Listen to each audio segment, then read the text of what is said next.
last week's cancellation.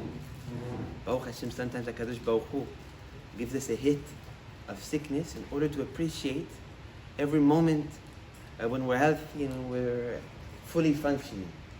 It's actually a question that Ben Ish Chai asks about this week's Parasha.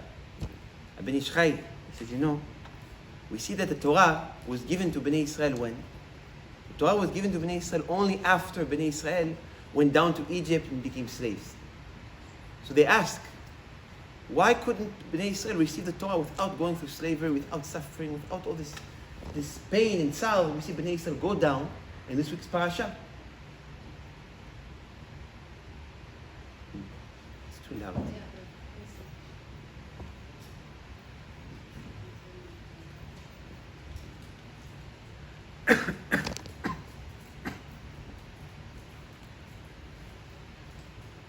So why couldn't Bnei Israel receive the Torah and be a part of the Geulah, of the redemption, without going through the slavery?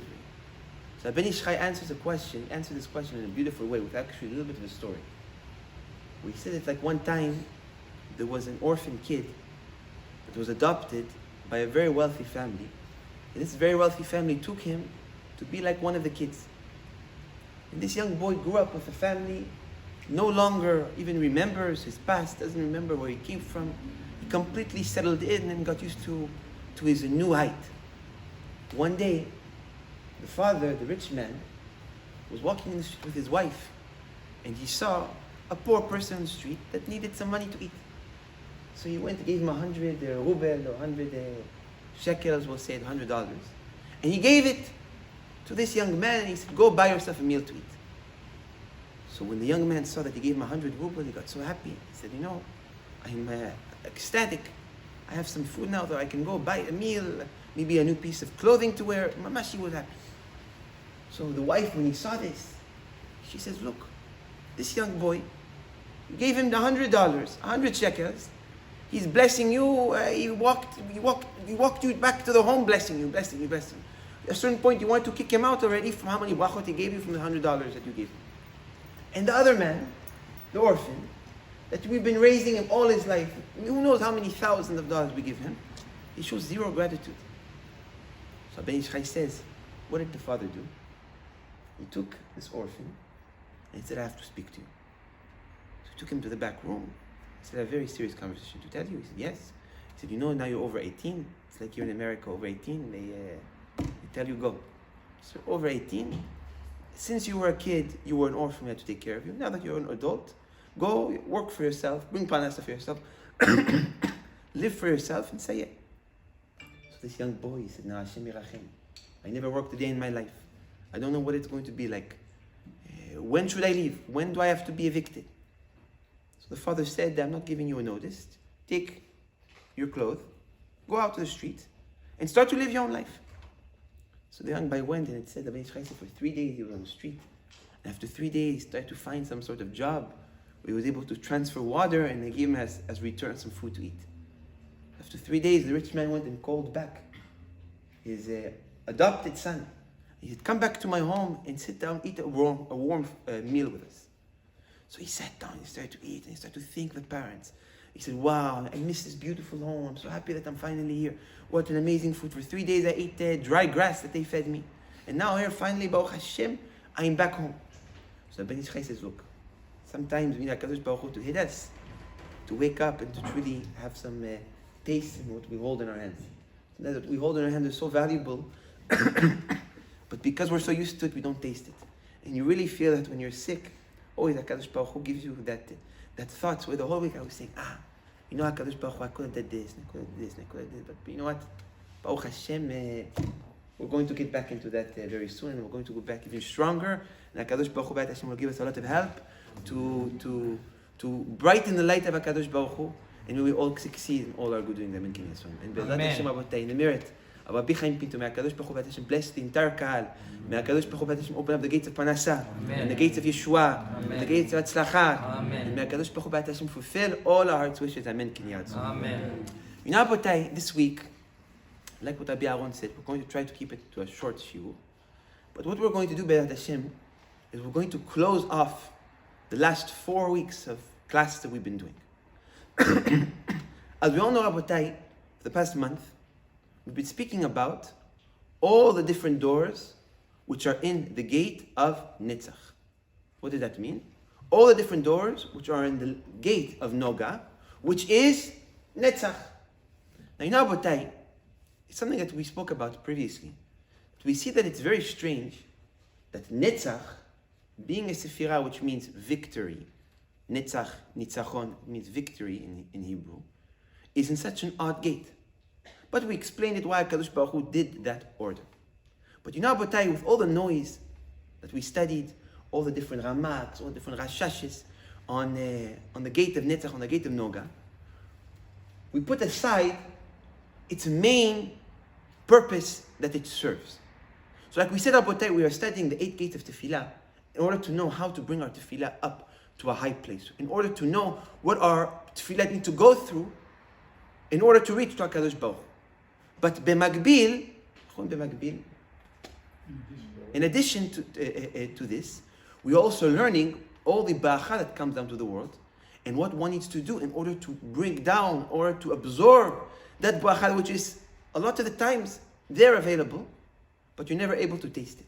Like we said in the Zohar Kadosh, baracha only comes down from up to down if a person creates an opening, creates a little hole where the water can tap from. If we don't create that little opening, we could be exposed to the biggest light in the world and never touch it throughout our entire lives. So really, Rabotai, it's important what we're doing. So now, Rabotai, like we said, 4 doors, each one has its different meaning, its different purpose. But what is actually the main purpose of Netzach? What's the main purpose of the Gate of Naga? So Rabotai, Zohar Kadosh is something simple. It says the main purpose of Naga is refuah. What does refuah mean in English? Healing. But not healing necessarily just healing of what we think about. You got sick, you need healing. You got cut, you need healing. Healing could be in anything. Healing could be in our health. It could be in our parasha. Some people, their parasha is sick. It could be some people's attitude. It could be in a person's zivug. It could be in anything. Where Kadosh Baruch Hu needs some time to heal us from whatever is injured, whatever is damaged in our life. Now, where does this healing come down to the world from? So Zohar Kadosh is simple. The same way we said about that, every single gate has its main angel. Aharon. Every gate has a gate watcher. It's like you go to every store, there's a man that stands on the door and he protects the door. So up there, the same thing. So who's the main gate watcher of Naga? No, we mentioned so many names. Rabbi Aharon. Who was the main gate watcher? Nobody asked. We spoke about all the 4 doors. Completely forgot the main one. Now they're going to check other books. Which one was there? So the main... The first gate? The gate of the first gate? No, the one on the gate of Naga. So I'll tell you, I'm not going to keep everyone in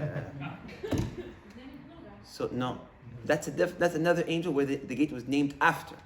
But the main gate watcher is who? Pediel. Angel named Pediel.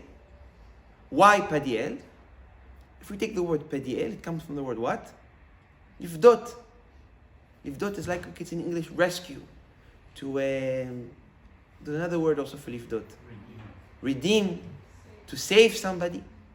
Where the angel is named Padiel on the action that he does, that he actually rescues. How does he rescue? Zohar Kadosh is something simple. The angel's Padiel's job, he comes to a person, he takes his tefillot, his will, his ratzon, brings it, and he's one of the only angels that has access to bring it to the Kodesh Kodeshim, which is the last gate, which is also where Hashem's throne is sat. And he does a ichud prati. What does ichud prati mean? Ichud means like a reuniting, but a personal one. Between Hashem and this man's prayers, between Hashem and this man's will. And the moment he does this, essentially, any prayer comes to a reality and he can bring a healing upon a person. Now this angel, Padiel, was always known to be one of the strongest angels for the reason that there's nothing in the world that he can't bring upon a person. Meaning the ability of what prayers he could bring to a reality are endless. It could be a person praying to become whatever he wants to become. There is no limit to him. But the question is, why him? Why out of all the angels we spoke about, specifically him, HaKadosh Baruch Hu chooses to be the one that he has full access? What's so special about the angel Padiel that he has full access? No other angel has this power to bring redemption, to bring a saving upon a person. So Zohar Kadosh says something which is simple. He says the reason that Padiel is so powerful with what he can do, it's because Zohar Kadosh says, if you count all the angels, and lately we've been studying a lot about these angels that seem to be their own boss. They have their own opinion, they do what they want, they take your prayers, they don't take your prayers, they do what they want. If you put all those into account, it's not very exact like we just, that broad saying, put everyone into account. The Zohar says you'll come to 1,000 angels, that their job, that they are judge makers. What does that mean? Their job as an angel is to be either tough or to be very soft. But of course, angels being made out of not flesh and blood, they don't have that sense of rachmanut, of pity upon a person like HaKadosh Baruch Hu does, or like even angels that, like for example, Matetron who came from a person. We're not going to get into that. It's already a whole other world. So, as a conclusion, there's 1,000 angels. The Zohar Kadosh says, Padiel has the power to what? To go against, even if there was 999 angels fighting against this specific person. Meaning you have 999 angels that are saying this man punish him. And you have 9,999 angels that are 900 that are trying to simply bring upon a person judgment or bring upon a person bad. The Zohar Kadosh says this one single angel, Padiel, has the strength to completely flip all those 1,000 opinions and bring that one little man's prayer to an accomplishment, even though there is 999 angels that are fighting. Why is that? So the Zohar Kadosh says something that I want everyone to listen to this.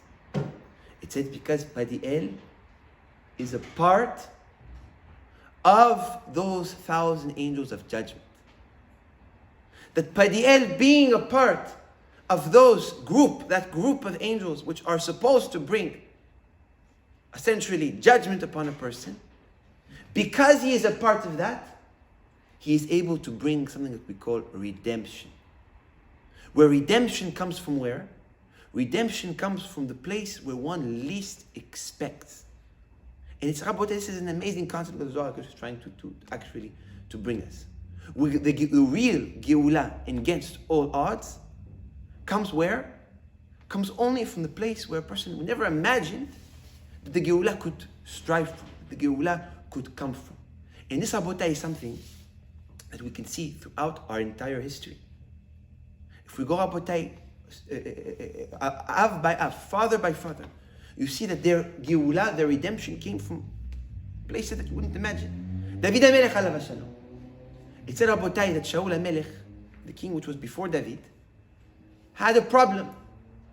He had this giant named Goliath, that we all know the story, that was Mecharef, Megadef, was cursing HaKadosh Baruch Hu, was trying to fight war against Bnei Israel, where even the Melech Shaul was not able to get up and to fight a war against him.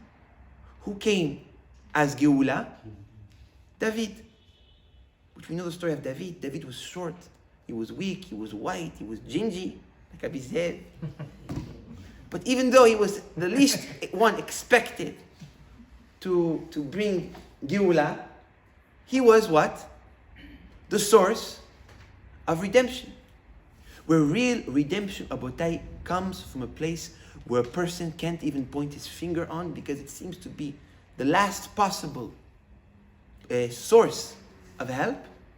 And from that place, the real bracha could come to a reality. And the same thing, Abotai, goes not just for David, but even, Abotai, for Rabbi Akiva. We know, Abotai, what it said, that if it wasn't for Rabbi Akiva, the entire Torah would be forgotten. Rabbi Akiva was who? He said if it wasn't for Rabbi Akiva, there would be no Torah in today's generation. And forever, the world would be destroyed. Rabbi Akiva was who? Ben Gerim and Baal Teshuvah. He was a person where not only he was a son of converts, which is already strange. One who saved the Torah comes from a place where people don't even have the hold on the Torah. And he came out from what? From a place where he was 40 years old. No one thought of him to be a Rav. No one thought of him to be a tzaddik. No one thought of him to be anything. But still, the Geula came from him. And the same thing, Abotai, we see with Yosef Avinu, alav shalom. Where we see, Abotai, that the true Geula of the brothers of Yosef, of the entire world, which were going through that famine, came from who? From the least expected boy, from the boy that was close to his father, from the boy that was Yosef Tamu Alim, the boy that was sitting with Yaakov, didn't move Yaakov's sight, the one that was always dressed with the most nice garments. Who knew, who thought that the redemption would come from a person like him? And we see even, Abotai, more applicable. This week's Parasha. We see Batya, Moshe Rabbeinu, gets thrown to the Yaakov. Gets thrown to the Nile. Gets thrown to the Nile, gets thrown to be drifted in the water. Who will save him? We see who gets up to come to save Moshe Rabbeinu alav shalom. Batya. But who is Batya? The daughter of the man who brought this decree from the first place. Who would think that the daughter of Paro, the one who did the Gzera, would be the savior of Moshe, which would save Bnei Israel? Now, Abotai, we can learn something big from the Zohar. A lot of time, Abotai, in life, we try to outsmart even ourselves, and we try to even outsmart HaKadosh Baruch Hu. We try to point our finger where the redemption will come from, where HaKadosh Baruch Hu is going to save us, where HaKadosh Baruch Hu is going to take us out of this situation. But redemption can never come from a person trying to find his own solutions, relying solely on his own strength. Because the concept of redemption cannot come from there. And this, Abotai, is actually something that we see of a real redemption of all Am Yisrael. And this again goes back to this week's Parasha. Abotai, it said, Ve'ele, what's this week's Parasha? Shemot. Ve'ele, Shemot, Abayim Mitzrayim. These are the names of those who come down to Egypt. Abotai, we studied this week in the Be'er Mayim Chaim how much importance HaKadosh Baruch Hu saw in the names of Bnei Israel. Where it said, Abotai, that first of all, an entire book is named what?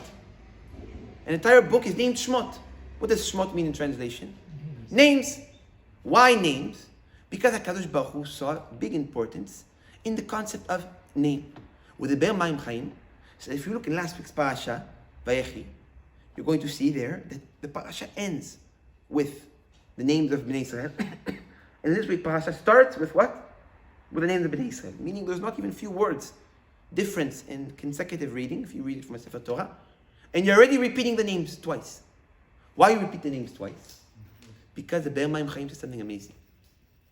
It says, because the names of Bnei Israel was what represented who they are. And it brings many examples there of Shimon, Ki Shama B'Kol Aviv B'Shamayim, Reuven, Ki Ra'a Ba'oni Ani. Each one he brings is different example of how the names actually represented who they were. But the Be'er Mayim Chaim even goes even further. And he says the names was something that was so special, something that was so big, is because the names was the main core of what kept Bnei Israel. Whereas we know, there were three things that caused Bnei Israel to be saved. What are they? First of all, their name, Shemot. Second of all, their clothing, the way they dressed. And the third, their language. Well, those were the three things that they always kept, and that was the cause of their redemption. The Be'er Mayim Chaim says no. The main source of their redemption was what? Was their name. Why? Because in the name was the only place where a person couldn't just get up and change. In the sense that, first of all, like we said, the names represent one's deeds. So if you did good deeds, you kept your good name. If you did bad deeds, you couldn't keep a good name. That's already. But also, you can change the way you dress. Like most probably a lot of the Jews did. You can maybe speak Egyptian in order to speak the current language, to do business, whatever. But the name that one has, it was the last thing where no Jew couldn't just change it by a mistake or by Yitzhara. Because the name, who named you? Your parents.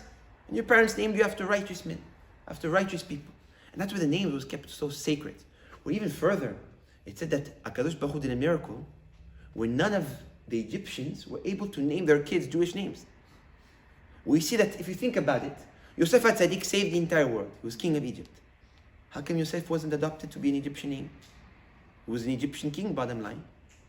Still, you see that Yosef was kept a name solely for Jews. Why? Because HaKadosh Baruch Hu kept the name, because in the name there is the true Kedusha. B'nai Yisrael Rabotai, in this week's Parasha, we see they go down to slavery. Years upon years, they are sitting in slavery, ba'avodah kasha. They see no hope, they see no light. They are being slaves. They went from being sons of kings to being sons of slaves. And suddenly, the man who comes to redeem them, to bring them from the exile, is what? A man who lacks those minimal 3 things that kept the Jews who they were. What does that mean? What did we say? Jews were saved because of their language, because of their name, and because of the way they dressed. Moshe Rabbeinu had neither of those 3 things. Where Moshe is not a Jewish name. Moshe is an Egyptian name. How do we know that Moshe is an Egyptian name? Who named Moshe Moshe? Batya. Why Batya? Ki Mishichani Minei O. Moshe Mishichani. Because Batya, she sent her hand, and her hand, the Midrash says that it's a little bit strange to think about, but her hand is like extended. And she was able to save Moshe Rabbeinu. She named him Moshe. Moshe had an Egyptian name. Clothes, where do we learn that he was dressed like an Egyptian? It said that when he approached the house of Yitro, when he ran away from Egypt, what did those who lived in Yitro say? An Egyptian man is approaching us. How did they know he was an Egyptian man? They knew he was an Egyptian man because he was dressed in an Egyptian way of clothes. And the language, how do we know he spoke Egyptian? Because where did he grow up? In the house of Paro. He grew up his entire life living. His father and mother was Paro and Batya. And from where did the redemption come from? From where did the Geulah come from? From that place. From the place where it is least expected. And that, Rabotai, is a rule for life. And that's what the Tehillim says. Al tiftechum bentivin, ben adam she'en bo teshua. A lot of time, Rabotai, we think to put our faith in people which are bendivin. What does Adam bendivin mean in English? A man which is generous, a man which has a lot of power, a man which has resources. Or we say, he or him, he will be the one that will save me, he will be the one that will redeem me. What did David HaMelech teach us? Al tiftechum bentivin. If you put your faith in places where you think your Geulah will come from, you'll see that the Geulah will come from where? Ben adam she'en lo teshua. From the place, from the person that you never thought would get up and act for you. From there the Geulah comes. And that, Abotai, is the secret for Geulah. The secret for redemption. The secret for, like we said, redemption of Klal Am Yisrael. Or redemption on a personal level is putting the emunah that HaKadosh Baruch Hu will be the one that will take the wheel. And once we give him that small little space to hold on, we already create a little bit of a gap where HaKadosh Baruch Hu could come in and could fill. You know, Abotai, a sentence, pasuk that we always say, that a lot of people translate it in ways that they like to translate it. Maybe we'll translate it in a different way. We say, En ha-bracha shorat, ela ha-makom, Rabbi Liran. En ha-bracha shorat, ela b'makom, asamu min ha'ain. The bracha cannot sit in a place where the eye reaches. Why? A lot of people say, ayin hara. Because ayin hara, if you have ayin hara, then you have no bracha. No. I would want to translate it in a different way. The bracha cannot stay where? Not in the place where somebody else's eye is going to look to give you ayin hara. But even the bracha, the Yeshua, the redemption, can't be in a place where even if your own eyes are looking in that place. Because the moment you put your own eyes in that place, you put that stamp of your own control. And once you try to put your own control there, you lose all opportunity, or all sikui, all chance of HaKadosh Baruch Hu coming in and stepping in. Where the Geulah, Rabotai, comes from the place where a person puts his hands to HaKadosh Baruch Hu, leaves it all in his hands, and HaKadosh Baruch Hu comes and saves.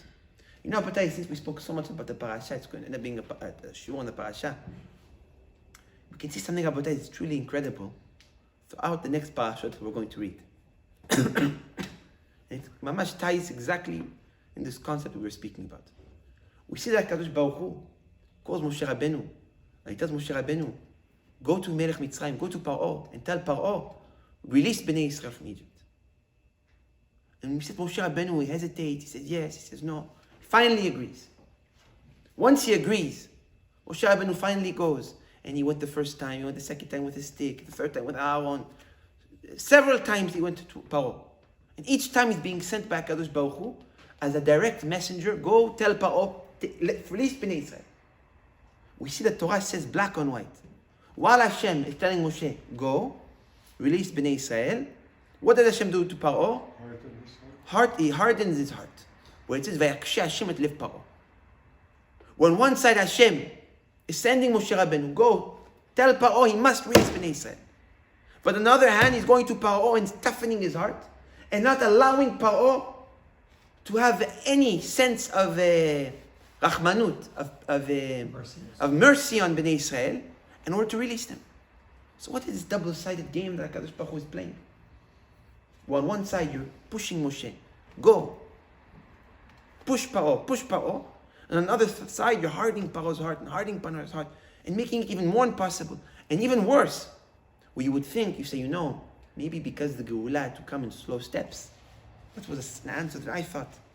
Maybe you can say that every time that Paro received a visit from Moshe Rabbeinu, Paro lightened the slavery little bit by little bit by little bit till eventually the Geulah came. It's exactly opposite. Because we know what the Torah says. That every single time Moshe Rabbeinu came to Paro, what did Paro do? He made the work even harder. And he made the suffering even more. So what is HaKadosh Baruch Hu doing here? You're trying to save Bnei Israel? You're trying to waste Moshe Rabbeinu's time? You're trying to put more work on Bnei Israel? What is this act that HaKadosh Baruch Hu, what is this play that HaKadosh Baruch Hu is playing? So now, maybe we can learn, maybe we can go back to what we said now. When Moshe Rabbeinu for the first time went to Paro, and the word spread that there is a man that is trying to redeem Bnei Israel, what did Bnei Israel do? They put their faith where? Abotai. They put their faith where? In Moshe Rabbeinu. Where they said there is this man that it's said that he grew up in Paro's house. He's like a son to him. If he's like a son to him, definitely he will be able to release us. So the emunah, the faith, the hope was put on who? On Moshe Rabbeinu. Where all Bnei Israel said, we have now, finally our Geulah is coming. Finally our miracle is going to come to a reality. By who? By the hands of Moshe Rabbeinu. But there was a problem. That as long as Bnei Israel putting their emunah in Moshe, what happens? It leaves no room for Hashem. You put your emunah in a man, a specific person. You say the Geulah, the redemption can only come from him. The miracle can only come from him. The saving can only come from him. You leave no place for Hashem. You cut Hashem out completely. If you cut out Hashem completely, don't expect HaKadosh Baruch Hu to be there when you push them out. So what did HaKadosh Baruch Hu have to do? You had to make Bnei Israel lose emunah and lose bitachon in who? In Moshe. Where even though Moshe was the one that was supposed to bring the Geulah, was supposed to bring the redemption, was supposed to save them, but he cannot save Bnei Israel as long as they're pointing their finger at Moshe and they're saying, the saving, the redemption will come from him. But a lot of the time, Abotai, we think that we will be able to control, we think we will be able to put our emunah maybe in people, in knowledge, in money, in strength, in resource, no matter what it is. The emunah, Abotai, comes only from HaKadosh Baruch Hu. And sometimes, Abotai, we think that by doing so, we're actually helping ourselves. If I'm going to keep my head 24 hours a day, thinking about where the Geulah is going to come, where HaKadosh Baruch Hu will save me, where the blessing will come from, I'm going to bring it even faster. I'm going to grab the opportunity when that comes. Now, but there's a story which really we can learn that by doing so, we go nowhere. Because in the end of the day, the one who drives the wheel is not us. Who is it? It's HaKadosh Baruch Hu. As much as we can try to control, it means nothing to us. You know what it said about one man that was crossing in the desert, but not in the desert of where you think in the heat. In the desert, maybe in Poland. It was very, very cold. And there was snow, and there was no food, there was no green, there was no trees to burn. And on his back, he had a lot of merchandise full of backpacks, of leathers, of kelim, of vessels, of pots, things that he was transferring from one place to the other.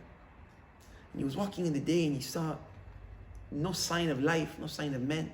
Who knows whether or not he'll be able to set up his camp, whether or not he'll be able to save himself, whether or not he'll reach his destination, he didn't know. And he was walking and he was praying to HaKadosh Baruch Hu, HaKadosh Baruch Hu, please, send me some sort of Yeshua. Suddenly, he sees from far what starts to come towards him. An agala. Maze agala. A wagon. Chariot, a wagon. And he sees this man. He starts to look and look. He sees a man with a beard in peot that he is riding this agala. He said, Baruch Hashem, he's a Jew. I'm going to convince him. Or maybe he's going to be kind enough to let me in. And maybe I see he's going that direction. Maybe he can jump me a few blocks, jump me a few miles. So he stood and he waited. He didn't even have to ask him. The man on the wagon stopped the horse. And he said, where are you going? He said, I'm going to this in the city. He said, I take you. Come. The man was so happy. He said, wow, Baruch Hashem. Now it's guaranteed that I'm going to Be'ezrat Hashem reach to my destination. So he got into the agara. He sits down in the wagon. And he's like this resting. And on his back, what is he holding? All the bags. So the man that's riding the horse looks at him and says, you're not heavy? All those luggages, all those bags you have on your back? So he says, I'll be honest with you. I don't want to be too heavy for you on your horse. So when I came in, I was already so grateful for the fact that you're taking me from here to there. It's minimum of me of at least holding on to what's on my back and not putting that weight on you and on your horse. The man is sitting down, he's looking.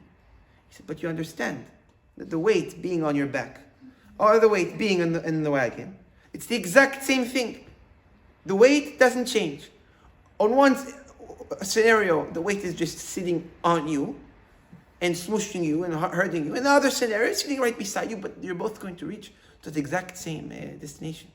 That is exactly what happens in our life.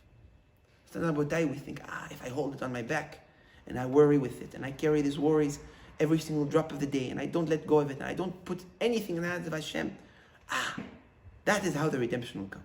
But really, what are you doing? You're putting that weight on your back when that weight is not going to help you. It's just making you heavy and not changing anything. Take off that bag, put it right beside you. Don't carry it with you. Not Abotai is how we have to start to think. You have to think in a way, Abotai, of we do our ishtadlut, we do what we're supposed to do on a level of effort. Now effort, people think, effort means minimum work. No. Effort means what? Maximum work. When people hear effort, they go, effort, I move a little bit. Someone came to me a few weeks ago, he said, Rav, I'm not getting married because Hashem doesn't want. I said, okay. And I don't make money because Hashem doesn't want. I said, okay, do you work? No, but if Hashem wants, He's going to send me a job. What I do is I tell people that I'm looking for work. I said, how do you expect to find work? He said, ishtadlut. I learned in the Shiur Torah, ishtadlut. He said, that ishtadlut, you're not going to go nowhere. You're going to sit in your home and you're not going to do anything. He said, but Rav, all those rabbis, ishtadlut. I go, Ken, ishtadlut means not minimum work, maximum work. But after you do your maximum, you put the result in whose hands? In the hands of HaKadosh Baruch Hu. And once a person does that, he allows space for what? He allows space for HaKadosh Baruch Hu to come, to lift him from his tzaraf, to lift him from his hardships, to lift him from any sickness that he has, and to bring him a complete healing in his life. And that, Abotai, is the true meaning and purpose of the Gate of Naga, of the Gate of Netzach. It's putting the result in the hands of HaKadosh Baruch Hu. And that is where HaKadosh Baruch Hu helps. We know, Abotai, we say, Ashrei Elehei Yaakov be'ozro. Read in Tehillim, praise Yaakov's God. Again, Ashrei Elokei Yaakov be'ozro. Praise Yaakov's God that always helps him. You know, but Zohar Kadosh in Sefer Vaikra asks a question. Zohar Kadosh says, oh, Elohei Yaakov? Why Elohei Yaakov suddenly now? What? Praise the God of Yaakov that he always helps him? Why not the God of Yitzchak? Why not the God of Abraham? Why the God of Yaakov? Out of all the above, say the God of Moshe, the God of Bnei Israel, our God. Why praising only the God of Yaakov? Why just Yaakov? And so Zohar Kadosh Rabotai says something that is very simple. He said it's not about Chas v'Shalom different. God of Yaakov, God of Abraham. Chas v'Shalom.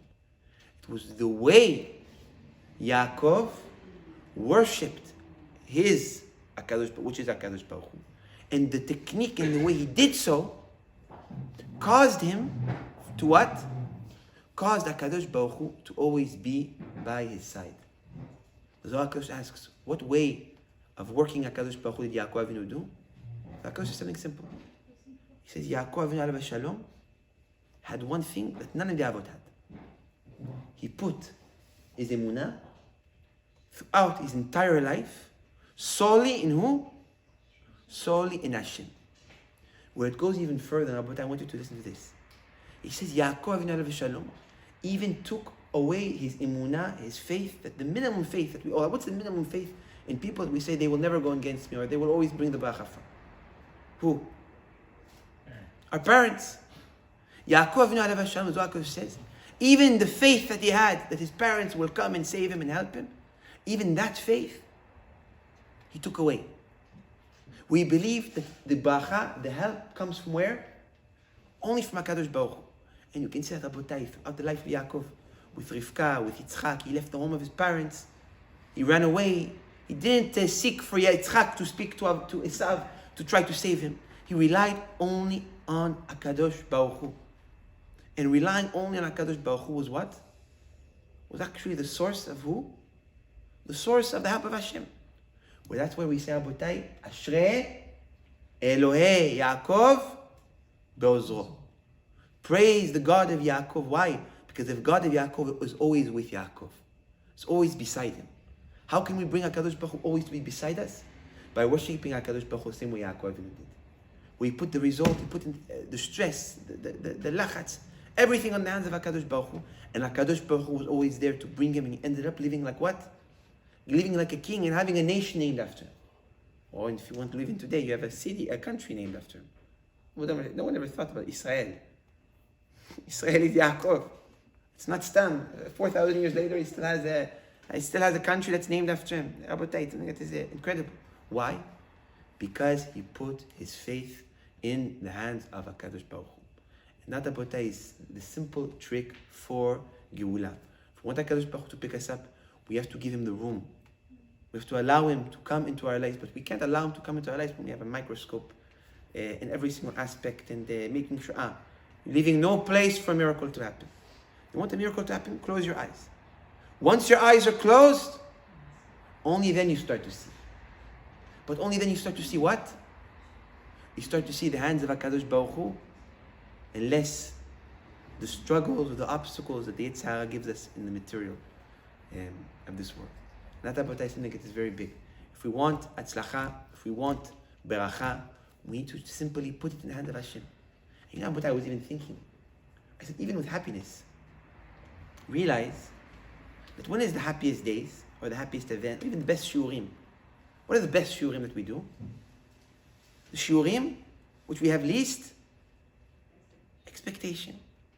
The classes we have least expectation. The classes where we say, you know what, we're just going to go to give the Dvar Torah, do what we have to, then leave. End up being the classes that have what? That have the most bracha. Or even a person, he goes out on an outing. What's the best outing that you have? The outing that you're left with the most happiness, with the most joy and the most memories. Outing that was made what? Came with no expectation. Why? Because expectation is our way of trying to control. It's our way of trying to direct. But the moment, Rabotai, we take away that source of trying to control and trying to direct and trying to point and trying to be the smart one that's going to figure it out, the moment a person does that, he allows truly the bracha to come in. Not just the bracha with multiply, but but even a bracha with the way you feel after it. But I remember that. The things that bring us the most joy are the things that we never expected.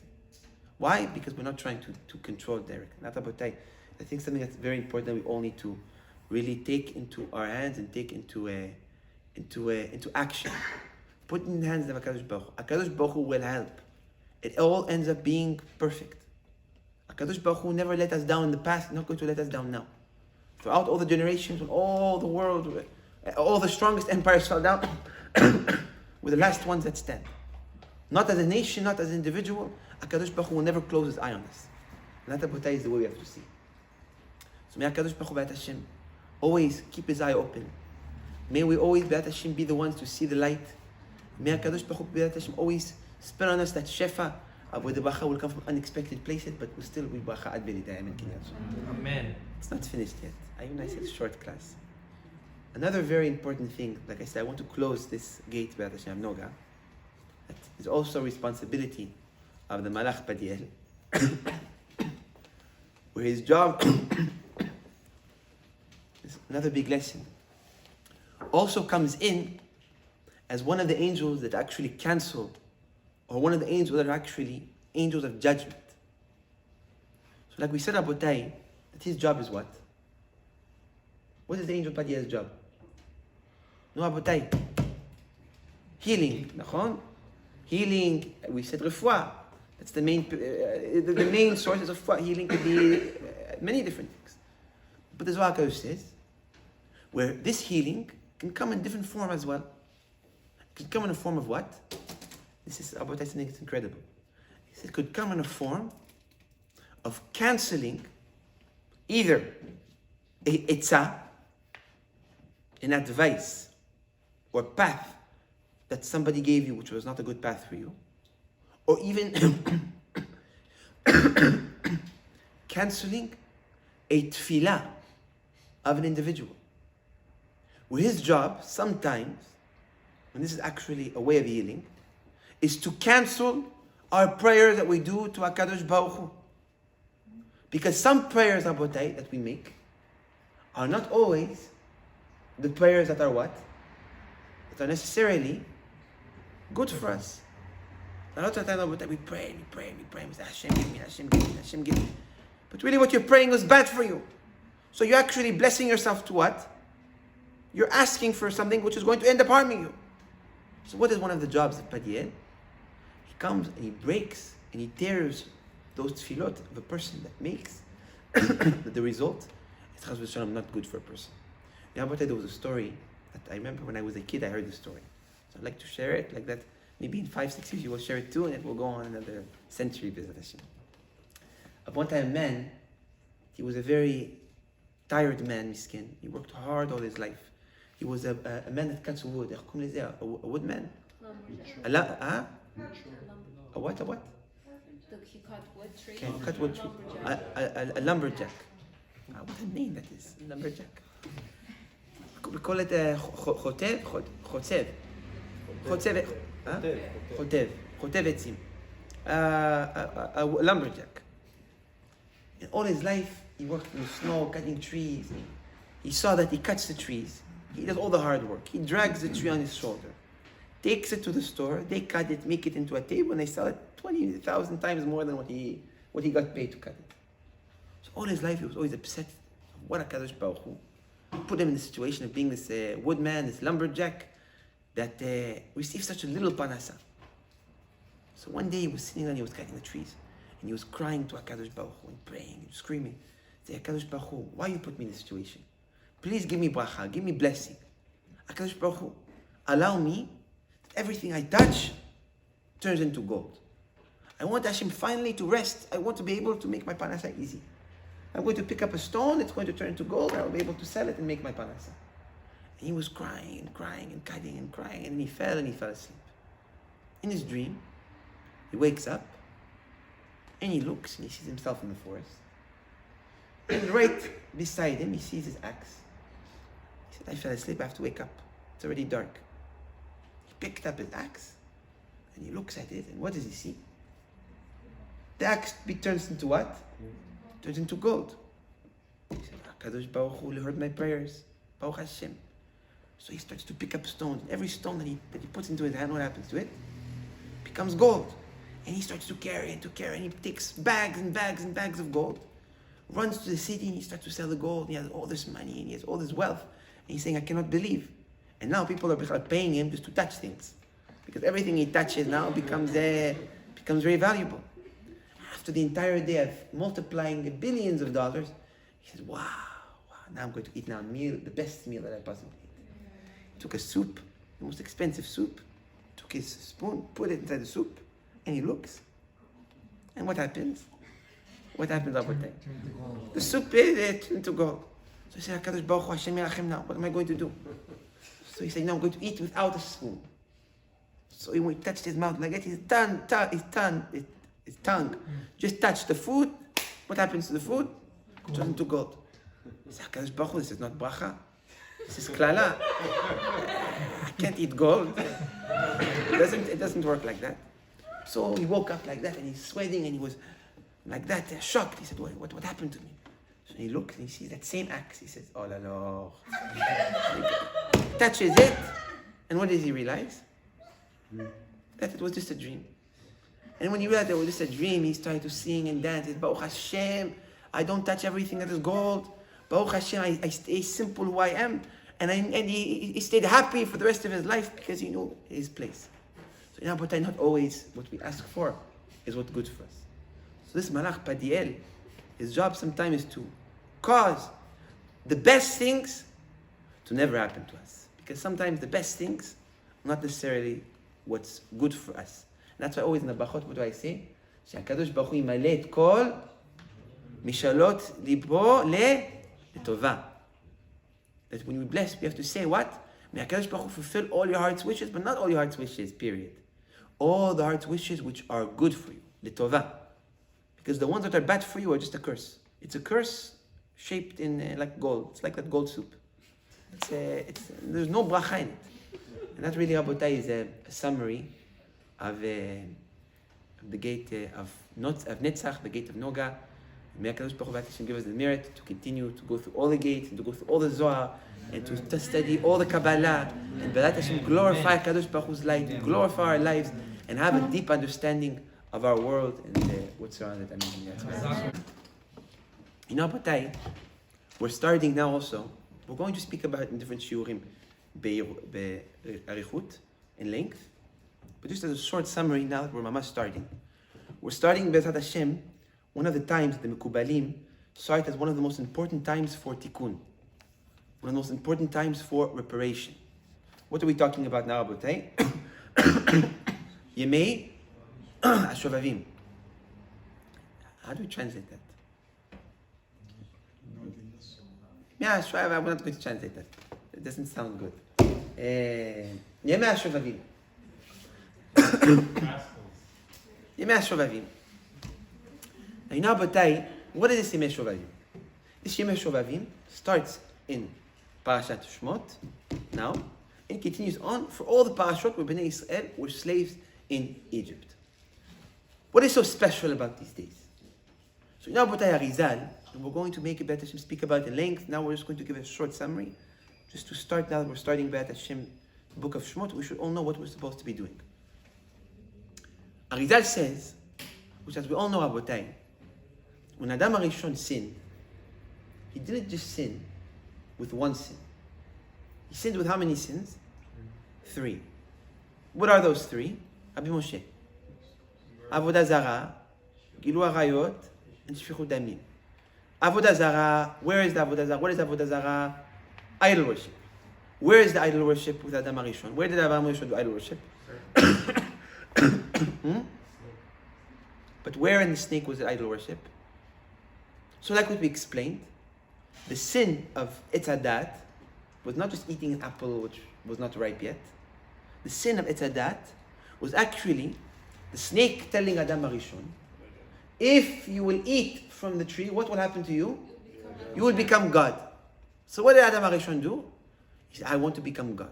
So he actually did serve idol worship, where he strived for himself to be a God. Where he said, I'm going to eat from the tree of knowledge, become God and kill God. Because God is trying to keep me under handcuffs. He's telling me I'm not allowed to eat from this tree. He's holding bracha back from him. First sin, avodah zarah. Second sin, spilling of blood. Where spilling of blood? He brought death to the world. Where do we see death to the world? That's exactly. Where, as we know, before the sin of Adam Arishon, nobody would die. Like we know what the Zohar says, every single person that passes away, every single person, when his neshama goes up, what do the malachim do up there? Clean. They say, look, another man died because of that Adam. That Adam Arishon actually brought death to the world. Where it said, Rabotai, well, as we know, there is the tree of life. It's a chaim. What is this concept of death? The concept of death is a little bit of a scary one. But what did it say, the Zohar Kadosh? It said that actually Yetzer Hara was allowed to plant little strings, like little cords, to the tree of life. And those little cords connect him, the tree of life, and the man. With that cord, actually, we think the cut of that cord would bring death. It's the exact opposite. The creation of that cord is how Yetzer Hara has a hold on a person to be born, to get old, and to pass away. That didn't exist at the time of Adam Rishon. Men were supposed to be like angels. Have you heard angel living a certain amount of lifetime? Have you heard an angel? How old is Gabriel? Nobody knows. Why? Because they don't have age. They don't age. Only we age. We age because of who? Because of Adam Rishon. So he brought death down to the world. And the third sin is what? Gilui Arayot. Where Gilui Arayot? Rabbi Moshe, I know that you know this. Where Gilui Arayot? So it doesn't matter. You know it? It's a little bit, okay, I'll filter it a little bit. So, where Gilui Arayot, it said that after he sinned from Adam Arishon, from with the tree of knowledge, he got sick of Chava. Well, he said, you know what, Chava, you brought me into all this trouble, I'm leaving you. And he left her for 130 years. And for those 130 years, it said he went into Har Dinor, hid in a river. And in that river, who lived? His ex-wife. And he returned back to his ex-wife, who he was not supposed to return to, which we all know her name, Hashem Yerachem. And that act that he did actually was the sin of Gilui Arayot, which is not permitted relation. That's the best way to explain it. Now, Avodah Zarah, idol worship, who repaired it? Avraham Avinu. Well, we know that Avraham Avinu, when he was a kid, what did he do to his father? He broke all the psalim, he broke all the statues. Then his entire life, he built his life on chesed. When a person would come into his house with Avodah Zarah, he would clean, feed him food, bring him back to tshuva. He was converting people from the morning to the night. He was a real man of cancellation of idol worship. So Avodah Zarah, the Zohar says, was completely repaired by Avraham Avinu. Yitzchak repaired what? Spilling of blood. How did he repair spilling of blood? By the sacrifice. Where he got sacrificed, and that spilling of blood, what repaired that? The Zohar says, those two things have no longer any achiza, have any responsibility on the fact that the world is the way it is today. Meaning that they repaired those things. And as a reality, we see that idol worship is no longer necessarily a challenge. It's not necessarily a test that we all have to be so... I don't have to give any shurim about the importance of not doing idol worship. It's not something that we do, Baruch Hashem. Baruch Hashem. And the same thing goes for murder. Where we don't have to give shurim, at least for the most part of people. And Bichlai, if you want to do idol worship, you can say everyone could do idol worship. Shulchan Aruch says, Dat Rama says black and white. Idol worship does not exist anymore today. Real Avodah Zarah does not exist anymore. The Avodah Zarah that they were speaking about at the time is not the Avodah Zarah that today you think all those other religions are shtuyot. The other Avodah Zarah that existed was mamash, it was powerful. So the Avodah Zarah then, that was called Avodah Zarah. Avodah Zarah today doesn't exist. Murder, nobody wants to murder. No person that wakes up in the morning and has this thought of murder. What brings the person to the thought of murder is what? Either lost his mind, or he was in a place in danger. But murder is not something that we have to deal with. The last one, The last sin that Adam did is not clean relations. We'll keep it like that.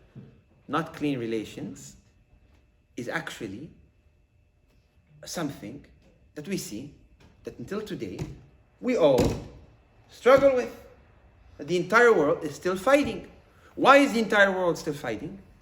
Because the reparation was not fully done.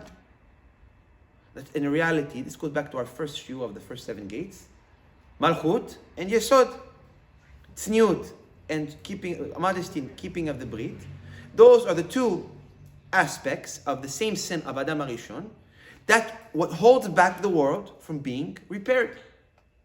Where did Bnei Israel get sent down to repair the sin of what Adam HaRishon did with the brit?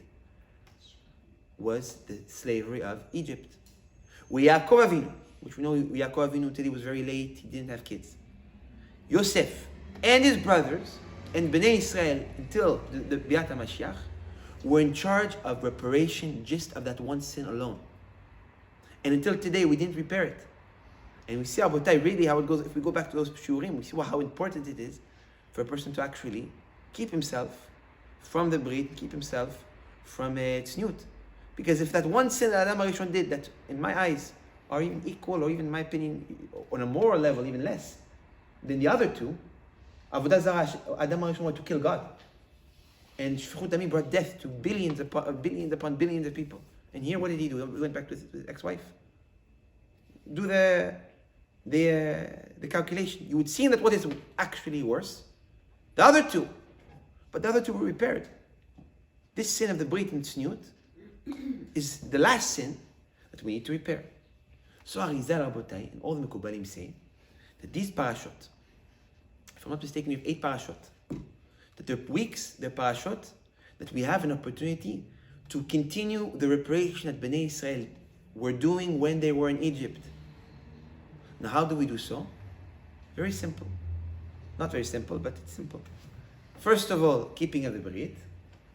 And there is another trick, another way we can go through it, where Arizal says that this is a way a person can completely clean himself. And I'm going to go easy, because there's many different opinions that we're going to go through in the next few shurim, but through fast.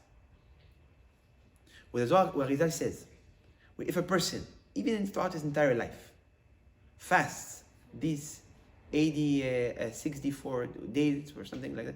What's the exact amount of days? We don't remember exact amount of days. Of Yemei Shovavim.